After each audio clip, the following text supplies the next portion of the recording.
Healthcare is vital during a pandemic, and today the Supreme Court heard arguments in yet another challenge to the Affordable Care Act, also known as ObamaCare. This time, 18 Republican-leaning states argued that because Congress zeroed out the individual mandate penalty in 2017, the now toothless mandate is actually unconstitutional, and the whole ACA now has to be thrown out. But the majority of the justices leaned away from that argument, instead leaning into the idea of severability. That's an idea Justice Brett Kavanaugh spoke about a little bit today. Take a listen. This is a very straightforward case for severability under our precedents, meaning that we would excise the mandate and leave the rest of the act in place. Attorney Harry Nelson is here. He's the founder of the largest healthcare specialty law firm in Los Angeles. Harry, always great to speak with you. Thank you so much for being with us today. This case is so interesting, especially when you hear Brett Kavanaugh essentially lay out a legal doctrine that if applied in his essential vote at the end, and Justice Roberts too, you would see conservative justices essentially upholding the Obamacare. And it's a very interesting position. Give us a little sense of unpacking of what you're hearing in this case and what you're hearing from the justices.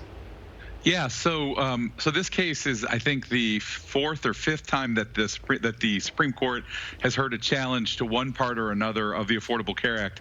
And as you alluded, what we're hearing, at least from Justice Roberts, and certainly from Justice Kavanaugh, and the quote that you played, probably from Justice Barrett, is that they are likely to want to take a very narrow approach here and to do as little lasting damage to the rest of the Affordable Care Act. As we know, Congress already repealed the mandate, or more correctly, as Justice Barrett pointed out today, reduced the individual mandate tax to zero, so that there effectively is no penalty for not having insurance in the United States. You know, and it's interesting you're saying that they want to take they want to essentially let the ACA stand to the extent possible. And I want to dig into that a little bit. I mean, on a legal standpoint, the legal grounds are made in that case by Justice Kavanaugh's idea of severability. We can just excise this portion and let the rest of it stand. Do you get the sense that Justice Kavanaugh is saying that because it's about health care in the midst of a pandemic and the larger sort of macro issues of society are factoring into what he's thinking? Or do you think this is purely a legalistic argument? In other words, making it open maybe to other legalistic arguments because it's not really about the pandemic or anything at all. It's really just about the letter of the law. Okay, so you're asking a good question and a tough question about what's really going on, how much the reality of the current situation is playing into things. My take on the situation is that if we look at the earlier work of both Justice Roberts and Justice Kavanaugh, what we see is that they are both conservatives with a lowercase c, meaning they are not judges who are looking for ways to disrupt the law.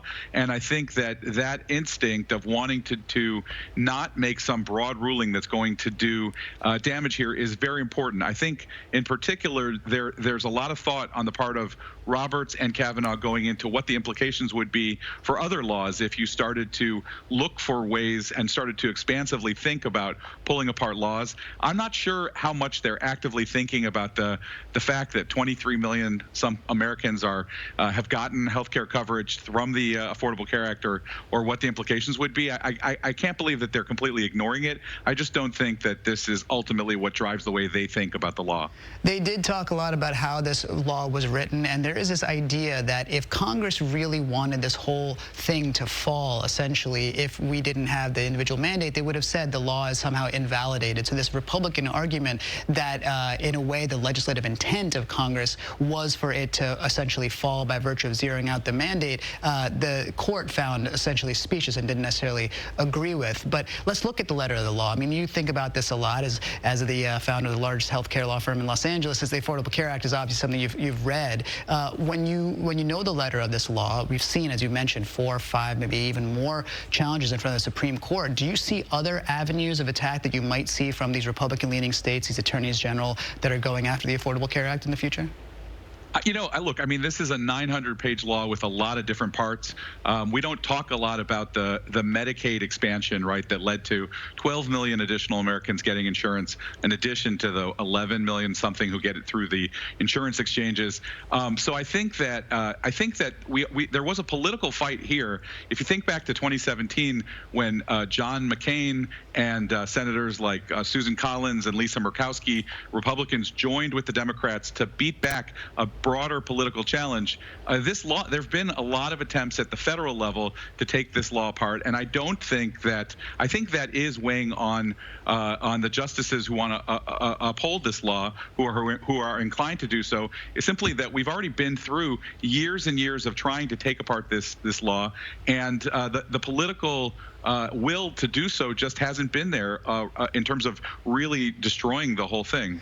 To see the politics of the recent appointment of Amy Coney Barrett, the politics of a pandemic, and of course, just the integrity of the Supreme Court all in the line coming together in this single moment has been really fascinating, and I know we're not done. Harry Nelson, thank you so much for being with us today and bringing that insight, and there's a lot more to talk about, especially in the midst of the pandemic. I hope you're staying safe, and we really appreciate your expertise today.